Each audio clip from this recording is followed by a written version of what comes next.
Uma ótima noite a todos.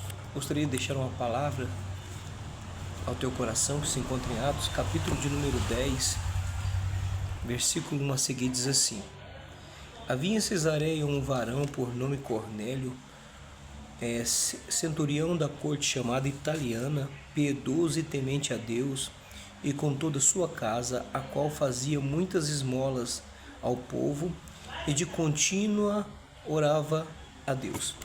E este, quase à hora nona do dia, viu claramente numa visão um anjo de Deus que se dirigia a ele e dizia: Cornélio. Este, fixando os olhos nele e de muito temorizado, disse: Quem é, Senhor? E o anjo lhe disse: As tuas orações e as tuas esmolas têm subido para a memória diante de Deus.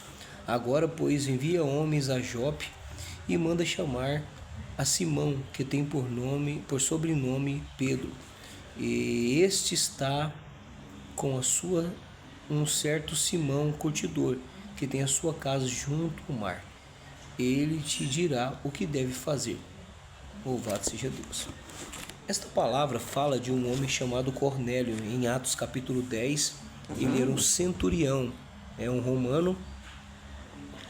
romano prosélito. O que é isso? Ele é um romano convertido ao judaísmo, Ele crê na lei mosaica, ele cumpre a lei mosaica, e ele era um homem piedoso, ajudava as pessoas com esmola, e ele orava continuamente a Deus. Não só ele, mas toda a tua família acreditava no Deus de Israel. E Deus, ele quer quebrar essa barreira, Pode ver que no capítulo 8, Filipe vai pregar os samaritanos, E ali muitos samaritanos se convertem pela pregação de Filipe. Muitos são curados, espíritos malignos são expulsos, pessoas são libertas e o nome do Senhor Jesus é glorificado. E no capítulo 10 vemos, que este homem, ele acreditava no judaísmo, mas ainda não havia tido encontro com Jesus, com aquele que era o detentor da salvação, nosso Senhor e Salvador Jesus Cristo. E ali, como ele está de contínua oração, o anjo do Senhor vai aparecer a ele e falar assim: as suas orações foram ouvidas e chegaram diante da memória de Deus, Que Deus tem memória, irmãos. Deus, ele ouve as nossas orações e está diante da memória dele. Então todas as orações que nós fazemos não é em vão. Todo pedido que nós oramos para Deus não é em vão, Toda oração está diante de Deus em memória, Deus vai se lembrar, Deus vai atender, Deus vai escutar as suas orações e fará algo. Deus sempre faz algo, irmão. Deus sempre age na vida de alguém por intermédio da oração, A oração, ela é a fonte que nós temos para ter um contato ou uma intimidade com Deus no particular, Quando nós oramos no secreto, quando nós fechamos a porta, como diz em Mateus 6,6, fecha a tua porta em secreto, pede ao Pai, e Ele em secreto, e Ele vos recompensará, Mateus capítulo 7, versículo 7 fala assim também: Pedi, pedi e dar-se-vos-á, bater, bater e abrir-se-vos-á, porque aquele que pede recebe, e aquele que bate se abre.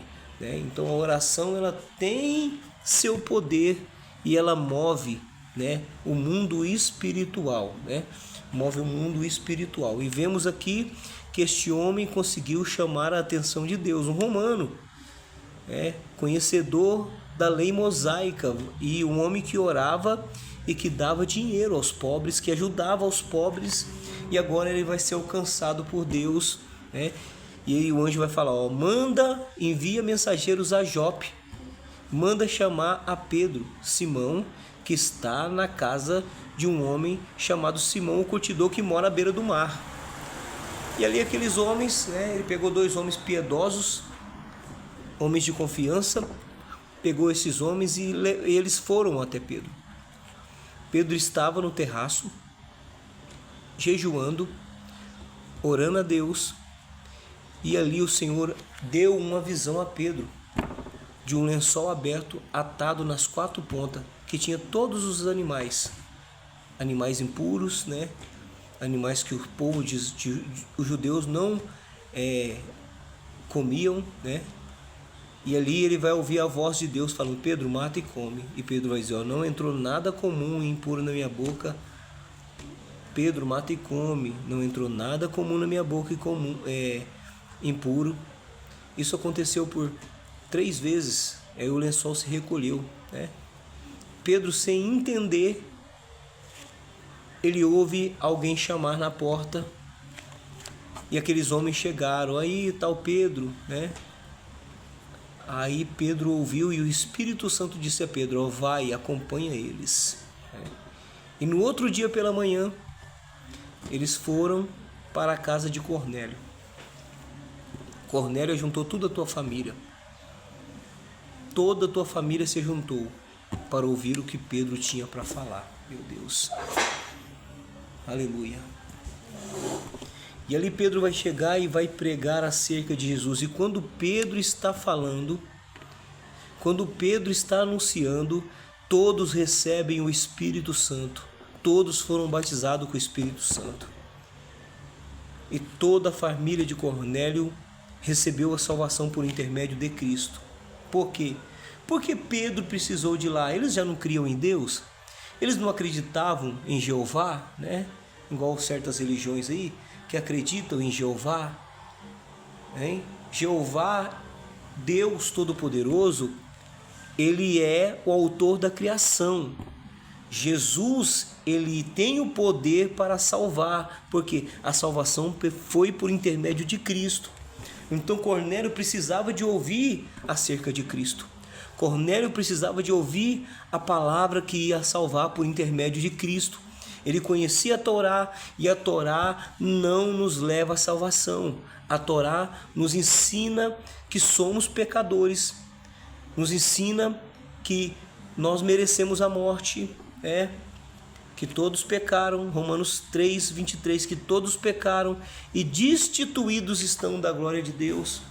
Romanos capítulo 6, versículo 23, que o salário do pecado é a morte, mas o dom gratuito é vida eterna em Cristo Jesus nosso Senhor. O dom gratuito da vida está em Cristo, e Cornélio precisava de ouvir essa palavra que pudesse salvar não só ele, mas toda a sua família. Louvado seja Deus. Aleluia. E Jesus entrou na família de Cornélio. Toda a tua família foi batizada com o Espírito Santo. E Jesus quebrou essa divisão, essa barreira, Agora o cristianismo vai alcançar gentios, vai alcançar gregos, vai alcançar romanos, Paulo já foi levantado no capítulo 9 de Atos, e Paulo vai começar a pregar, Paulo vai começar a pregar levando a palavra como missionário e plantando igreja, quebrando esta barreira. E Deus é o Deus de salvação por intermédio de Cristo Jesus nosso Senhor.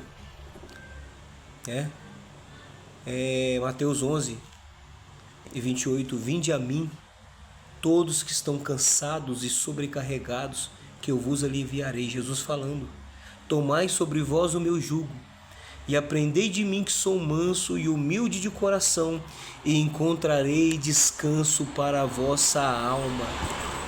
Só Ele tem jugo suave, só Ele tem um fardo leve, só Ele tem descanso para as nossas almas. Só Ele encontramos a paz que excede todo entendimento. A tua família precisa dele. Seus amigos precisam dele.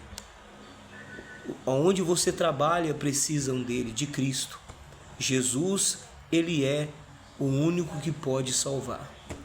João capítulo 14, versículo 6, Jesus disse: eu sou o caminho, a verdade e a vida. Ninguém vem ao Pai senão por mim. Ele é o único caminho que leva a Deus. Ele é a única verdade absoluta. e só nele encontramos vida, vida até depois da morte.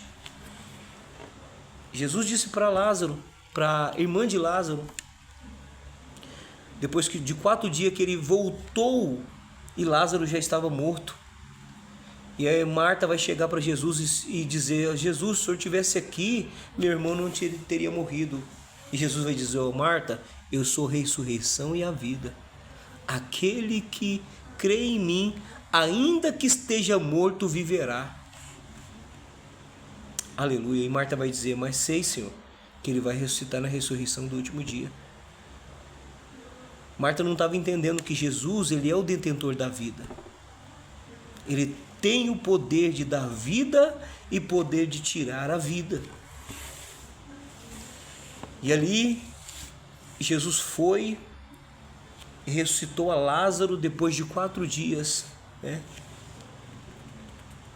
E falou: Lázaro, sai para fora. E ele saiu com vida, e o nome do Senhor foi glorificado. Que o Senhor Jesus possa te abençoar, que o Senhor Jesus possa derramar bênção sobre a tua família, sobre o teu lar, e que a tua família seja abençoada por Ele, no nome de Jesus.